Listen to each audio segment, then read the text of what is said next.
नमस्कार मंडळी. आधी ही भाजी मी सुद्धा खूप साधी करायचे. अगदी साधी आत्तासुद्धा साधीच करते आहे. पण एवढी टेस्टी झाली होती ना, तर मी तेलामध्ये फक्त जिरे टाकलेत, कांदे टाकलेले आहेत. कांदे जरा जास्त टाकलेत आणि 2 टोमॅटो टाकलेले आहेत मीडियम साईजचे. तर आता ते छान परतल्यानंतर आपलं घरगुती तिखट तर 2 चमचे टाकलेलं आहे. ते सुद्धा परतलं, की हे अख्खे मसूर मी 2 वाट्या आधीच भिजायला घातल्या होत्या. ते छान धुवून आता याच्यामध्ये सोडून घेतलं आहे आणि त्यानंतर लागेल तितकं पाणी टाकायचं. या भाजीला भरपूर पाणी लागतं आणि चांगल्या 6 शिट्ट्या करून घेतल्या. त्यानंतर आपली ही भाजी आहे ती छान शिजली आहे. थोडंसं पाणीसुद्धा टाकलं आणि मिक्स करून घेतलं. त्यानंतर आणखीन एक फोडणी करायची आहे. त्यासाठी तेल, बटर आणि त्यात भरपूर लसूण टाकला आहे, हिरव्या मिरच्या टाकल्यात थोड्याशा.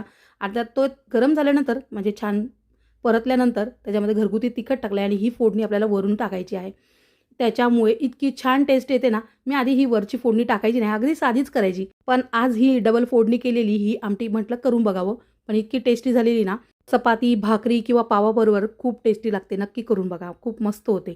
आणि आज ना मला खूप मोठी ऑर्डर आहे. म्हणजे एकाच कस्टमरचे 5 किलो मुगाचे लाडू.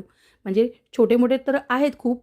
1-1 किलो मागवणारे, अर्धा किलो मागवणारे सुद्धा आहेत. पण हे जे एकाच कस्टमरने 5 किलो मुगाचे लाडू मागवणारे, म्हणजे ही इतकी मोठी ऑर्डर माझी पहिली आहे. तर म्हटलं चला तुमच्यासोबत शेअर करावं. तर आपल्याकडे हे ड्रायफ्रूटचे लाडू आहेत. मेथी, डिंक आणि मुगाचे लाडू असे 4ही प्रकारचे लाडू आपल्याकडे मिळतात. जर तुम्हाला सुद्धा ऑर्डर करायचं असेल तर वर जो नंबर दिलेला आहे स्क्रीनवर, तर त्याच्यावर व्हॉट्सअप करा. चला तर मग बाय.